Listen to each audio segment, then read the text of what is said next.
It's a great day. My name is Che Brown, the Happy Entrepreneur, and welcome to the Happy Entrepreneur Show, the #1 business development and revenue-focused late-night show in the country where we are on a mission. And our mission really is to empower. Our mission is to inspire, and our mission really is to provide you, that's right, you, the hard-working entrepreneur, with all of the resources that are necessary to execute that big vision you have for the people you were called to serve. And on this episode, we have the one and only Kelley. That's right, he's in the building. He'll be talking about unlocking your diabetes freedom. Is that even possible? We'll find out in a minute. How you doing, Kelley? Man, I'm doing outstanding, my good sir. Thanks for having me. Thanks for being here, man. I appreciate it. This is going to sound crazy, but everyone's probably looking at the title and thinking, all right, Shay, we're talking about health. I guess the first question on my mind is, for where we are in the world today, which I know these are remarkable times we live in, they're crazy and times, but why are folks, and that's the question, it's probably a loaded question, but why are people struggling to live healthy lives these days when they have Instagram, they can give them what they want right away. They've got YouTube learning instantly right now. They can hear a story, got all the information they need, yet they're living unhealthy lives. Why? Well, I appreciate you asking that question. The problem isn't the information. You can get information from anywhere. Like I said, YouTube, you can get information, Instagram, you can get information from podcasts, you can get information from books. But the reason that people are struggling with their health is simply because of direction. So it's easy. Society makes stuff super easy to live an inconvenient or to live an unhealthy life. To live a healthy life, you have to go out of your way to live a healthy life. For instance, government subsidies. I can go over to McDonald's and get a $1 menu, a hamburger, cheeseburger, double cheeseburgers, French fry, small fry. I can get that for like less than $5. But if I try to go over to, let's say, Sprouts or Whole Foods and try to get a bushel of kale, they're going to laugh me out of the store. They're like, we don't have a $1 menu here, right? If I try to go get a bushel of something healthy, organic, let's just say organic food, I'm going to get laughed out of the store. So the problem isn't the information. It's just the accessibility of the unhealthy foods, the ultra processed foods. They're all in your face. The commercials, the marketing, everything is geared towards getting you to eat unhealthy, to pull you into that trap that says, hey, come over here and get this. And then once they have you in that trap, the idea is to keep you there, coming back for more. So being healthy, yeah, it's out there.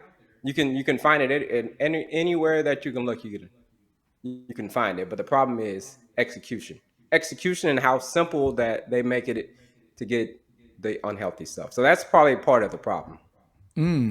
I love it. What do you say to the person that's listening right now? And they're like, Shay, can you let him know a little about who the audience is? Because they're watching, they're like, I'm a dualpreneur and I work a full-time job and I'm a full-time entrepreneur. There's someone else is listening saying, wait a minute, I hope he is aware of this, that I've got a husband or I've got a wife. Someone else is raising their hand saying, yeah, I've got kids to take care of. He needs to be aware that I'm very busy. I'm going to the question, which is, what do you say to the person who's got a lot on their plate right now? There's someone else that's listening saying, I'm a caregiver. Someone else is saying, I'm all those things, Shay, and some more. And I'm involved in my community and my church and a lot of other things. So the question is, I know what to do. I just got a lot going on. I'm busy. What does he say to the person that says, I don't know if I have time to stop and do all the things he's talking about. I'm just so busy. I got to grab something when I can. That's the question. What do you say to that busy individual that's listening now? That's exactly the point. It's exactly the point why marketing, they know that you're busy. They know that you have this going on, that going on. You're a dualpreneur, entrepreneur. You got the kids, you got the events, you have everything there that says that, hey, when it comes to convenience, I just have to grab something quick. So marketing knows this. So they market to you directly. So when it comes to what you have to do, here's what I found out. I found out that people will make time for what's important to it. If your health is important to you, you'll make time for it. If you're going to a kid's soccer game is important to you, you're going to go to the kid's soccer game. But you have to find out and prioritize that what's important to you. So here's the thing I say about health. One of my favorite quotes is, most people will spend their health trying to gain wealth, Then they got to turn right back around and spend their wealth trying to regain their health. So if you think about that, we spend all of our, we work for 40 years from the time we're 20 to about 65 years old. We spend all that time saving our money, saving our money, saving our money, saving our money. And then when we get to be older in life, now we have to take all of that money that we save because now we have a chronic health condition. Now we got diabetes. Now we got heart disease. Now we have cancer. Now we have some disease that could have been prevented simply because of the choices that we made for these 40 years. So now we have to turn around and spend our wealth, the wealth that we saved up, to try to regain our health. So that's what I say to people. I said you have to find out what's important to you. People will make time for what's important to them. If they want to play some video games, like, man, I'm super busy, but I'm a gamer at the end of the day. I found an hour or so to play my Xbox, or I found an hour or two to go online and play NBA 2K, or whatever. Or I found time to go golf, or whatever the time is, whatever you enjoy. Right? People make time for what's important to them. So that's what I tell people. I love it. I know we got started. We were so excited and jumped right into it. But we're talking about unlocking your diabetes freedom, and there are two types of individuals. Let's first talk to the group that's like diabetes. Shay, I mean, what is it? What is his view of the world? What it is, and why is it so important to me? So the person is not too clear that might be listening to it. And they've heard about diabetes, hadn't impacted them yet. They're curious, and then we'll get to the other folks. He may have some suggestions for folks out there that have got the news from the doctor. Maybe it's a loved one that got the news. Maybe you got the news. No shame, nothing wrong with that. So we'll break it into two parts. Let's first kind of define what it is, by the way, and how it can be detrimental to folks that are watching. If you don't mind, they just might not really Yeah, know. absolutely. Let's absolutely get into it. So I was a diabetic. So I reversed my diabetes. A lot of people will say, "Hey, diabetes is not reversible. Once you get it, then that's it. You have diabetes for the rest of your life." Well, I'm living proof, and a lot of my clients are living proof that once you get diabetes, it type let me say type 2 diabetes. There's various types of diabetes. There's type 1 diabetes, there's type 2 diabetes, which is the most common, and then there's type 3 diabetes, which is basically Alzheimer's. So let's focus on the one in the middle, which is type 2 diabetes. That's either pre-diabetes or full-fledged diabetes. Most of the population, or a third of the population, is either a full-fledged diabetic or a pre-diabetic. So people might say, "Hey, that doesn't really affect me. Diabetes doesn't affect me." Like I was talking about earlier with these ultra processed foods, if you continue to eat them, it will affect you. So diabetes is going to be taking over the US basically. But what diabetes is, it's basically your body's resistance to insulin. Insulin is a very, very important hormone in your body.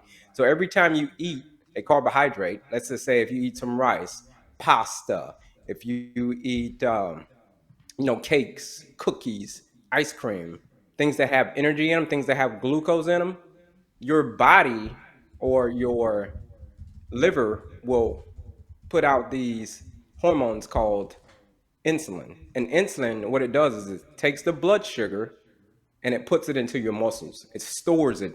It tells your muscles, like, "Hey, muscles or cells, I need you to open up so I can take this energy from the food that I just eaten and put it away into the muscles so they could be used." But when you have diabetes, that signal that tells it to open up, tells your cells to open up, is now being blocked, or it's now being ignored, basically. And so that's called insulin resistance. So when you have insulin resistance and your cells cannot open up, now the blood sugar is trapped in your bloodstream. So that's how you keep getting higher levels of blood sugar. Like, "Hey, my blood sugars keep on rising. My blood sugar's rising, rising, rising, rising, rising." That is because your body has become more resistant to the insulin, right? It's not hearing the signal that tells your cells to open up. So that's the problem with diabetes. It's kind of like whenever you drink coffee. You drink coffee. The first time you ever drink coffee, what happened? You were wired for days, like you were up there for days. Now, as the years have gone by, you can take it. You can, like, "Man, it's noon and I've had 3 cups of coffee already," right?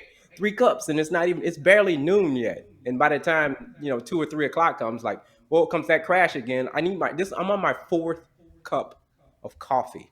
The reason that happens is because your body becomes resistant to caffeine. Like it starts getting resistant to it. It's like I need more and more and more caffeine. So it's the same thing that happens to your body when it comes to insulin. The cells say, I've gotten so much insulin, it's too high over the years that I've gotten to the point where I'm not listening to it anymore. So that's what happens. So you become insulin resistance. So that's what diabetes comes from in a nutshell. That was the clearest way I've heard it kind of explained in very simplistic terms, by the way, without getting too technical. I like that. Before we get into how you can reverse and how you did, there's some folks as famous as you are. I know you get to speak all over the world, man. You get to be on stages. You get to be doing what you're doing now through these virtual lines. Some people are like, Shay, who is this guy? I didn't read his bio, Shay. Okay, I didn't get a chance to read the guy's bio. And I have not been to his website yet, but I like what I'm hearing. Makes sense so far.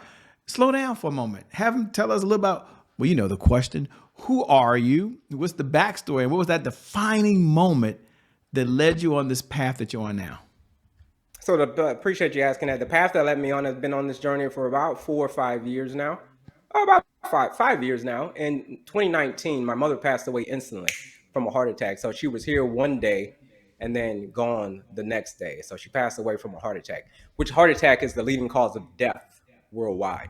So I'm working in oil and gas at the time. So I'm an instructor I'm a corporate trainer. So I'm in the oil and gas industry. So I'm flying all over the place. I'm flying all over the United States, Canada, everywhere you can possibly imagine. And I'm giving these trainings. But my brother called me. I'm sitting in my living room. I'm actually off. I'm working from home that day. And he calls me and said, hey, mom's in bad shape. You need to get on the plane. I live in Texas. You need to get on the plane. You need to fly to South Carolina where she is. So I seen her hooked up to all the machines. And the very next day she passed away. So I saw how death will take you out instantly, right? And then a few months after she passed away, she ended up coming to me in a dream and told me that she told me this in a dream, that I had the ability to be able to help other people heal themselves. So I'm like, well, what does that mean? Help other people heal. Keep in mind, when she comes to me in this dream, I'm obese at the time, I'm a diabetic, and I have heart disease, the triple whammy, all three, right? So that dream did not make any sense at all until my uncle came to live with us because his cancer came back. So they gave him 2 years to live because his cancer came back. So I was his caretaker during COVID for the last 5 days of his life. So I was taking him back and forth to get his cancer treatment, whether it be a surgery, whether it be chemo, whether it be whatever. Right. So I saw both sides of death. They gave him 2 months, but he ended up living for 5 months. So I saw how death will take you out quickly through my mom, and I saw how death will take you out slowly. So then I go to the doctor and I get all these diagnoses like, hey, pre-diabetes, heart disease, and obese. And that dream finally made sense when my uncle passed away. So when he passed away, it was like, boom, I get it, mom. I understand. It was about 6 months later. I was like, I get it. I understand what that dream meant. It didn't make any sense now. So now I've been on a mission ever since. So in 2021, I went on a mission to first transform my own health. Lost about 70 pounds in 2021, reversed diabetes, reversed heart disease. And as you can see, I'm no longer obese. So those were the three things that I did. So now my mission, my goal is to help everybody else do the same, to let people know that you don't have to lose your loved ones, 20, 30 years too soon. Like my sister passed away about a year and a half ago from this very same condition of diabetes. She passed away in her sleep at 55 years old. So my mission is to let people know that you don't have to lose your life to a lifestyle related disease. So if it's your lifestyle that caused the disease, then it's your lifestyle that can get you out of it. So that is the plan that I follow. I believe it's lifestyle first, medication second. So now I'm taking this to the stage. I'm taking a group coaching program I have, and then this is my message whenever I speak on stage, is to let people know that they don't have to suffer from these chronic health conditions. Very powerful, man. Thanks for sharing. Thanks for being so authentic. And now people are leaning forward, got their paper and pencil out, and they're thinking, man, if he could break it down, and I know he has a whole program which he'll share with y'all, and said, wow, here are 3 things that you should focus on. He gave us the big view. I think it was lifestyle something. But if you lifestyle first, medication second. Yes, sir. Lifestyle first, medication second. If you said, hey, if you're out there and you have type 2 diabetes, or you know someone who does and you want to help them, here's 3 steps that they could do to get on the journey. Obviously, we're going to talk about how they can connect with you and all that cool stuff. What are 3 things that you would share to someone that's leaning forward now that they could start doing? I can give them 4. I give them my freedom Ladies points. and gentlemen, you have a bonus. I love it. Yeah, my bonus. So I forgot to tell you also, I'm a holistic nutritionist. So I went back to school and got certified in holistic nutrition. And Congratulations, man. we study, Congratulations to you. appreciate that. We study lifestyle medicine. What lifestyle medicine is, there's 6 pillars of lifestyle medicine, but I broke it down into 4 into my PACE formula, or the freedom formula. The first P, the P stands for peaceful mind. So if you have a peaceful mind, if you don't have a peaceful mind, let me say this: your cortisol levels will start to rise. This is the stress hormones. A lot of people will say, "Hey, I got diabetes because I was stressed out." I used to think that was baloney. Like, what? How you can't get diabetes from stress? But when I went back to school and got certified in nutrition, I learned that actually you can get diabetes from stress, and it actually exacerbates the condition. So the more stressed you are, the more that you're going to have that stress hormone, which is going to cause your glucose levels or your blood sugar levels to rise. So I recommend the 3 M's. So it's meditation, mindfulness, meet with your therapist, right? Those are the 3 things that I recommend when it comes to having a And, peaceful mind. and if I could jump in for just 30 seconds here, I like to meet with the therapist. I like the mindset, mindfulness. So you got to let them know what mindfulness means because they may not know. But you meet with the therapist, and I don't want you to lose your track, but I'm curious. Sometimes I'll just say in my circle, I won't say just in my community, I'll say in my circle of folks I'm in.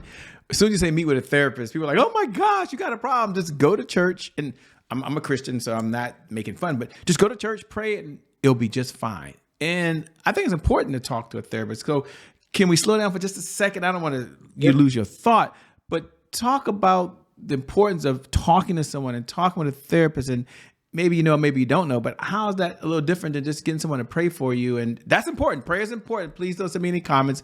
It's important. My mom's a bishop of a Pentecostal church. I believe in it. But he just says something that you can talk to someone else. Why is that so important? Because it's everybody needs someone to talk to. You can talk to yourself and to your, you can talk to God, you can talk to your self talk, but at the end of the day, you still need that release to someone to just say, "Hey, man," not even just to give you advice, someone just to listen to you. Because a lot of times that we have, maybe even let's just say if you're married, let me I'm married, well, not married anymore, but I used to be married. But one of the issues I had was even my wife wouldn't listen to me. Right. So I was just like, oh man, like I need someone to hear me. Like I need someone, I need to be able to get this out, to be able to express myself, and someone that says, hey, not to give me any advice, but just to be able to release, and just to know that someone's listening or someone cares about my thoughts, my feelings, and how I go about how my mental state is. So that's why it's very, very important to meet with your therapist. Like I said, you may go there and it may be your sessions may be, takes you a while to open up. It might take somebody a while to open up, but the idea is to be able to basically to vent, to be able to get this out, because once you get it off your chest, it's kind of like when for example, my therapy, whenever I was going through a tough time after my mother passed away, was actually writing my book. So whenever I wrote my book and I was just able to get it all out, just get it all out, and then just like, okay, I got it all out, boom, now it's out, here to the world. So when people read this, that's like actually part of my therapy, right? Because now people are actually listening to my story without judgment, and to say, hey, so you need that. You need people to be able to listen to you. So that's what the therapist is for. Again, they might not even give you any advice. I use this thing called motivational interviewing. Whenever I have my clients, is motivational interviewing. Like, hey, what does that person? What do you need? Not what advice am I chomping at the bit to give you? It's just like, what do you need to be motivated, to be able to motivate yourself? Powerful. I love that. So I'll let you get back on the other track. I know I took you off for a minute. You were talking about the 3 things people could do. You Yeah. dived into, well, here are 3 things. And when you mentioned prayer, it was a trigger for me. So thanks for jumping in. I think you had another 2 to get to before I interrupt 3 you. to get there. So it's peaceful Yes. mind, and was the P. The A is active body. Okay. Active body, right? When you're a diabetic, when you're a type 2 diabetic specifically, it's very, very important for you to have an active body.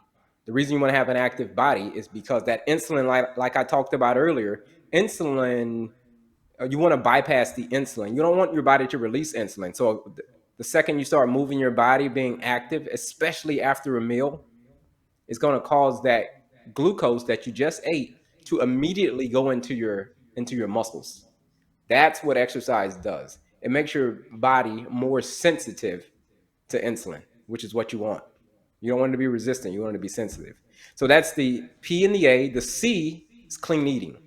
Clean eating is very, very important. Now, this topic, clean eating is very controversial. Some people may say, hey, you may, vegan. Some people may say, hey, carnivore. Some people may say Mediterranean. And you can get into all these different fights about food. Food is a very, very sensitive topic. It's up there with politics and it's up there with religion. I didn't realize that until I became a nutritionist. So now I say clean eating. What's my philosophy? My philosophy is to eat real food. This is food that comes off a branch, food that's, in its whole natural form, right? We're not talking about the processed stuff. Leave the processed stuff alone, the ultra processed stuff. So eat real food, mostly plants, but do it in moderation. Leave enough room to tie off the sack. Right? Am I Wow. telling people? Am I telling people not to eat meat? No, I'm not telling people not to eat meat, but I am telling people to add more plants into your diet. Make that a majority of what you eat. If you make that the majority of what you eat, fruits, vegetables, nuts, seeds, whole grains, and legumes, aka beans, you will start to notice changes in your body. See, these are whole natural foods. You will start to notice changes in your body, and you're not even going out of the way. You're just eating whole natural foods. Now, if you do this 90% of the time, 90% of the time, you will start to notice changes in your body. And then the last E is effective sleep. 7 to 9 hours of sleep, of course, that's the norm. 7 to 9 hours of sleep, but it's also about your sleep hygiene. Okay, what you do before you go to bed at night. Are you watching horror movies before you go to bed? Are you watching, action flicks before you go to bed? Are you watching the news before you go to bed? Because the news is constantly negative, right? Now, if you put these things into your mind before you go to sleep, it's going to be deep on your subconscious. So you may wake up and be like, hey, man, why did I dream about, car crashes or whatever, right? Something from the news. That's because you watched that before you went to sleep. So before you go to sleep and when you wake up in the morning are the most important times for your body to function. Now, when it comes to sleep, sleep is very important for diabetes as well, because if you lack sleep, it's going to cause you to have cravings, cause you to have hunger cravings. You may wake up like, hey, man, I didn't get enough sleep. Next thing you know, you're raiding the fridge. Like, why am I raiding the fridge? Right?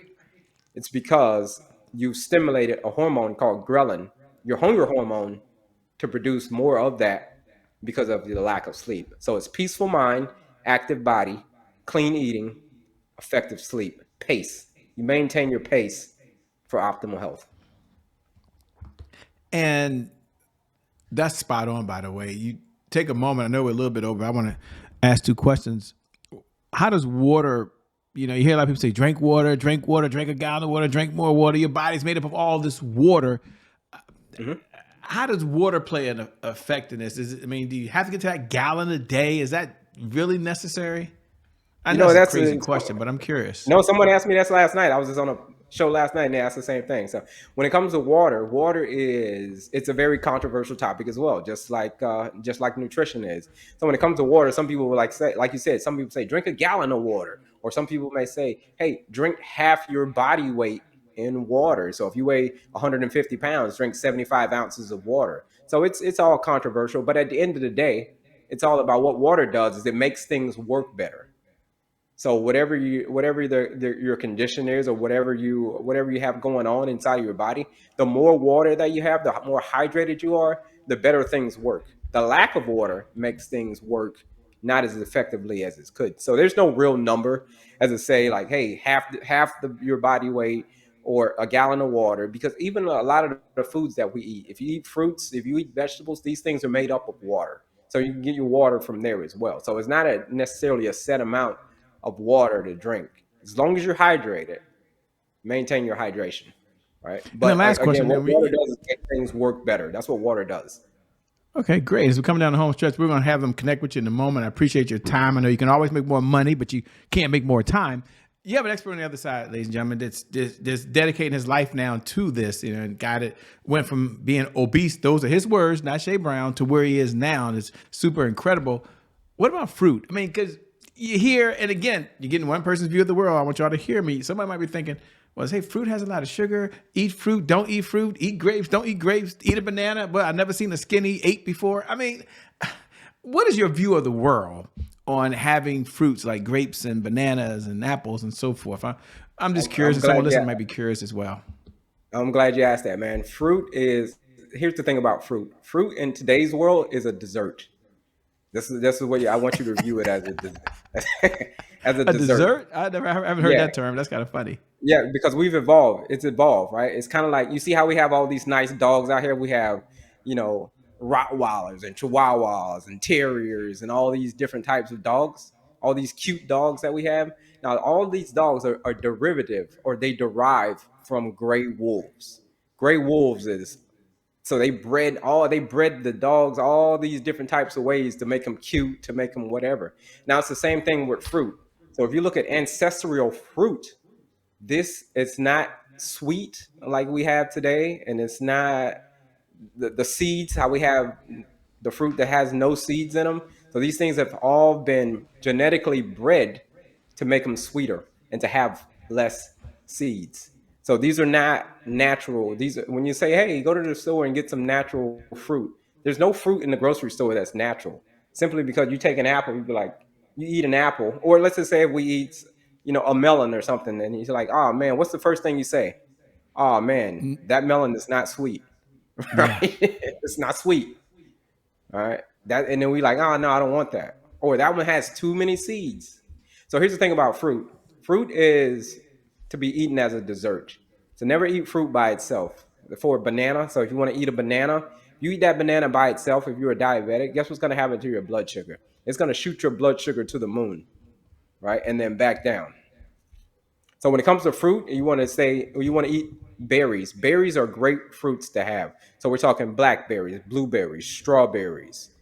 These are low on the glycemic index scale, but some of the other fruits, they are high on the glycemic index scale. Like pineapples and like I said earlier, bananas. These things are going to spike your blood sugar to the moon.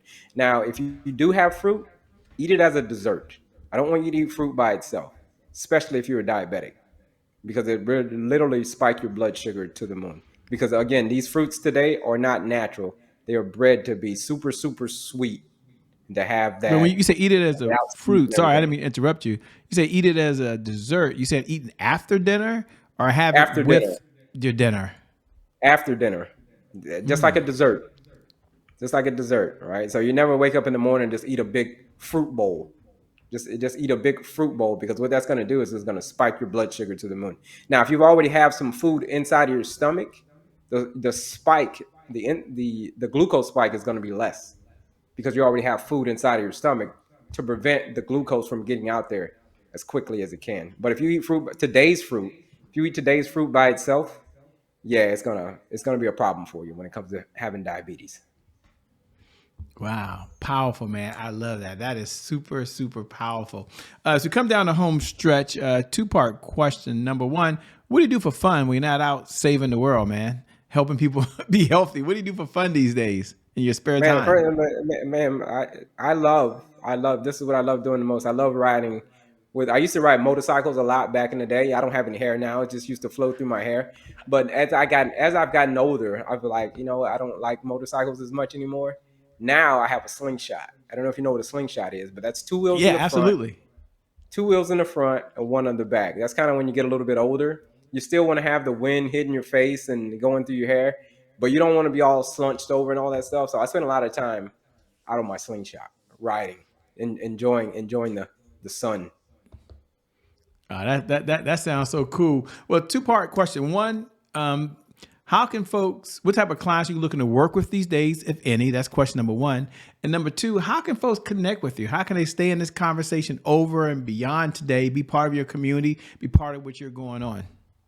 Yeah, absolutely. Appreciate that. Yeah. So I just started my group coaching program, and my website is actually, by the time this video comes out, my website will be launched, and that's unbottledwellness.com. So unbottledwellness.com is where you can go and you can go in and you can take a test, find out exactly what your diabetes status is, find out exactly, hey, how do I manage my diabetes? So there's three ways. I have three categories of finding out how you manage your diabetes. And if you fall in one of those three categories, it'll kind of tell you exactly what the next step is to be. Basically, the next step is to reach out to me, and we'll talk about how we can get your blood sugar back in line. That's one of the first things that we do. So that's under unbottledwellness.com. Also, there's a free PDF on there as well. But as far as that, you literally punch my name into Google. So I'm on all the socials. I'm on Instagram, LinkedIn, TikTok. All you got to do is punch my name, Kelley Gilberry, into Google, and you will find me literally everywhere. You won't have a problem finding me. I love it. Let me say, man, number one, thank you so much for being part of the Happy Entrepreneur Show. We appreciate it and sharing this information that, sometimes we show up, ladies and gentlemen, you get motivated and inspired, and there's other times that it can change your life. And this is one of those conversations that will certainly change your life. So thank you so much, Kelley. I appreciate it, man. Can't wait to have you back again. Man, thanks for having me, my good sir. Thank you. And thank you to viewers. Thank you for tuning in, by the way, because without you, we don't have a show. We don't have a show. So thank you for allowing us to stream into your home, especially during these remarkable times. I never get tired of reminding you every night at 11 p.m. Eastern Standard Time, no matter what's going on in your life right now, that as you're watching right now, you're amazing. You're incredible. That today is your January 1st and you can make a change. And because you can make that change, because you can change your health, you can change your wealth, you can change your lifestyle, your best is still yet to come. Isn't that encouraging? Your best is yet to come. Your best is yet to come. With that being said, my name hasn't changed. It's still Che Brown, the Happy Entrepreneur. We out of here. Peace. Talk to you soon. Thanks a lot, Kelley. Bye-bye, everybody. See you on the other side.